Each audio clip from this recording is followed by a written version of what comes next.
السيد العميد، على مر 4 عقود تميز طلبة جامعة سيدي محمد بن عبد الله بالجد والسعي وراء التحصيل العلمي والتميز فيه. وطلبة كلية العلوم القانونية والاقتصادية والاجتماعية بدار الرمانات جزء من الكل. بالنسبة لكم، بالنظر لطبيعة الظروف الصعبة للتحصيل في ظل جائحة كورونا والامتحانات اللي دازت السنة الماضية وهذه السنة، هل أنتم راضون على أداء الطلبة ديالكم؟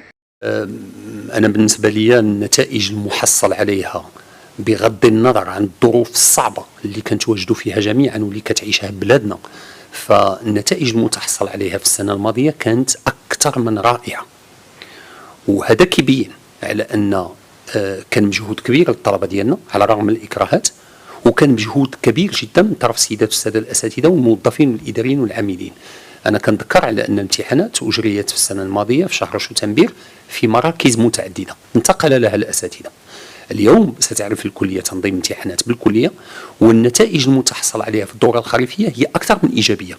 فملي خدينا الإحصائيات داخل الكلية بالمقارنة مع السنوات الماضية، النتائج كانت أكثر وأفضل من السنوات الماضية، وهذا معناه على أن الطلبة ديالنا رفعوا التحدي على الرغم من الإكراهات ديال الدراسة عن بعد بالنسبة للإجازة الأساسية، وعلى الرغم من انتقالنا في المحطة الثانية للتخفيف انطلاقا من التخفيف من الإجراءات والتدابير الاحترازية المرتبطة بكوفيد 19. فمع ذلك لاحظنا على أن هناك واحد التجاوب وهناك واحد الإرادة كبرى من طرف الطلبة ديالنا، وأنا على يقين على أن هذه السنة غتكون أيضا متميزة في نتائجها انطلاقا من المجهودات الكبرى ديال السيدات والسادة الأساتذة، وأيضا العمل الجاد من طرف الطلبة. كنلاحظوه إذا مشيتي للخزانة غتشوف الطلبة يشتغلون بجد استعداد الامتحانات. إذا شتي فضاءات الكلية غتلقاو متواجدين، وأنا على يقين على أن الطلبة اللي موجودين في المدن ديالهم واللي بعادين على فاس كلهم كيشتغلوا بجدية من أجل الاستعداد لعملية التقييم. السيد العميد، رفعت كلية العلوم القانونية والاقتصادية والاجتماعية بدار الرمانات تحدي إنجاز مجموعة من الأوراش داخل فضاءات الكلية بغية تجويد الخدمات الأساسية المقدمة داخلها، مثلا إصلاح القاعات، تجويد المرافق الصحية، ترميم الباب الرئيسي للكلية، وسمعنا أيضا بالخيمة الكبيرة ومقصف للطلبة، كما تبرز أيضا الحاجة إلى مناصب مالية جديدة بالكلية. سؤالنا لكم السيد العميد، ما نصيب كلية العلوم القانونية والاقتصادية والاجتماعية من دعم رئيس جامعة سيدي محمد بن عبد الله الدكتور رضوان مرابط، وأين يتجلى هذا الدعم؟ ينبغي أن أؤكد على أن العمل الذي يقوم به العميد والطاقم الإداري ديالو ما يمكنلوش يعرف واحد الإمكانية لتفعيل كل التصورات لدى العمادة إذا لم يكن هناك دعم من طرف الرئاسة.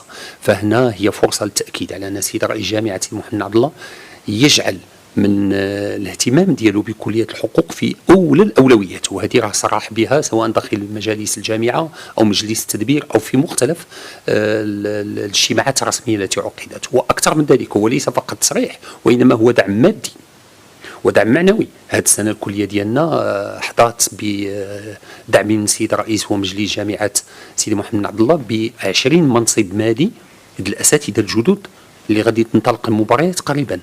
جوج ديال الموظفين ايضا مناصب جديده، اذا عندنا 22 منصب. الدعم المالي الكليه حصلت على دعم للاستمرار في الاوراش التي تعرفها الكليه. هنا سمحوا لي نقول على ان كاين مجموعه قاعات سوف يتم شروع في الإصلاح ديالها وإعادة الهيكلة ديالها. الفضاءات المرافق الصحية اللي أنا كنقولها وكنأكد عليها، كنعتذر للطلبة ديالنا لأن بغيت مرافق صحية ترقى لمستوى الخدمات الأساسية داخل الجامعة ديالنا، والسيد الرئيس ساعدني ودعمني وعطاني ميزانية أولى وثانية، وستنطلق الأشغال في مرافق صحية للكلية. باب الكلية الرئيسي سيشهد أشغال للقيام بعملية الترميم ديالو والتجويد ديالو لكي يكون في مستوى ما يرتقي له الطلبة. تلاحظون أيضا بأن الخيمة الكبيرة لفائدة الطلبة هي على مقربة من إنهاء الأشغال ديالها، وهناك مقصف مخصص للطلبة ديالنا غادي يكون قريب من ذلك الفضاء. إذا أعتقد على أن الدعم ديال السيد الرئيس ما خصوش ينسينا أيضا على أن هناك دعم من طرف الوزارة الوصية. فكلية الحقوق من بعد الميزانية اللي ترصدت لها من طرف الجامعة بعث لنا السيد الوزير من الوزارة التربية الوطنية والتكوين المهني والبحث العلمي والتعليم العالي، بعث لنا بدعم ديال 1,000,000 درهم للعناية أكثر بالفضاءات ديال هذه المؤسسة، وسنضخ هذا 1,000,000 درهم مع الدعم المالي الآخر لتجويد هذه المدرجات اللي في حاجة لأن تكون في حلة أفضل لفائدة الطلبة ديالنا. إذا كانت البناية هي صلبة ولا تشكل أي مشكل، وهذا كنأكدوا عليه من التقارير الثلاث.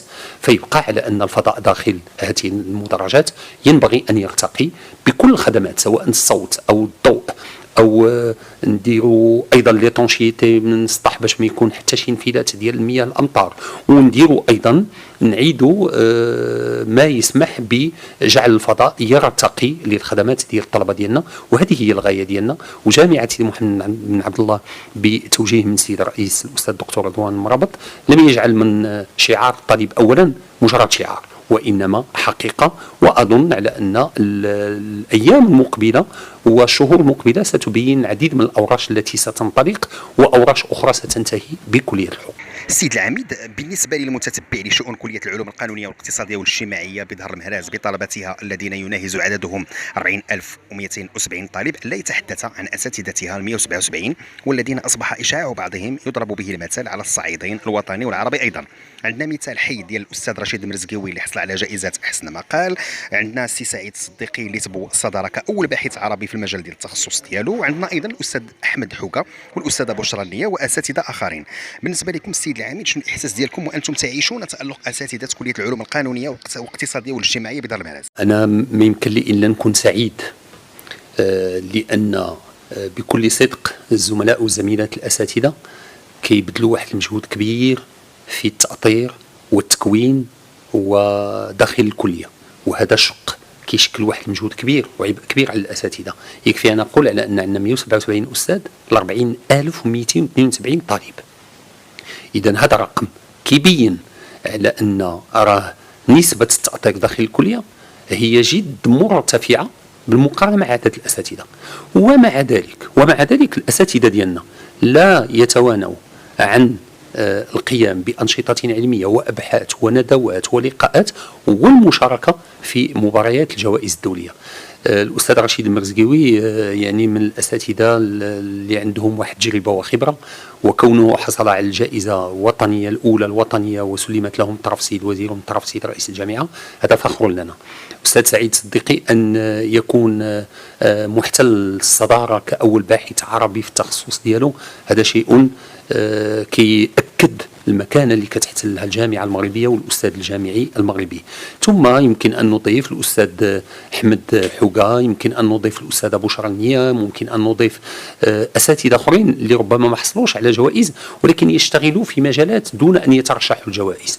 عندنا أساتذة متألقين ومتميزين في مختلف الشعب، سواء شعبة الاقتصاد والتدبير أو شعبة القانون العام أو شعبة القانون الخاص، واللي كل أستاذ من الأساتذة إلا وعنده واحد تجربة وراكمها، وهذه التجربة تنعكس إيجابا على الطلبة ديالنا. واعتقد على أن الطلبة كتلاحظوها وكنلاحظوها جميعا على أن الطلبة ديال كلية الحقوق بفاس عندهم واحد المكانة متميزة على المستوى الوطني وعلى مستوى المباريات وعلى مستوى الحضور ديالهم، وهذا كيرتبط بالتكوين ديال الأساتذة وبالإرادة ديال الطلبة ديالنا المتميزة، واللي كانت دائما منذ أن كنت أنا طالبا في هذه الكلية إلى أن أصبحت أستاذا إلى أن تشرفت بأن أكون عميد لكلية الحقوق بجامعة محمد بن عبد الله.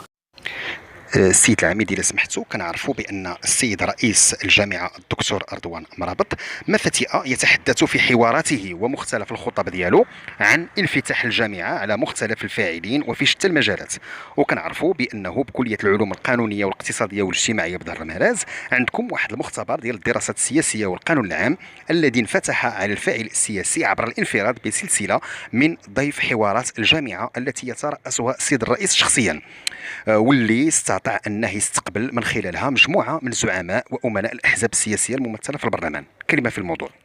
اليوم التوجه ديال السيد رئيس الجامعة الأستاذ الدكتور رضوان مرابط والقناعة ديالي الشخصية أن الجامعة المغربية وأن كلية الحقوق لا يمكن أن تبقى في برج عاجي وأن لا تشتغل على القضايا وأن لا تلامس مختلف الاهتمامات المواطن المغربي. صاحب الجلالة الملك محمد السادس دائما يؤكد على الأدوار التي ينبغي أن تقوم بها المؤسسات، والجامعة المغربية إذا كانت تود أن تحتل المراتب الأولى عربيا ودوليا فعليها أن تنفتح على مختلف الفعاليات.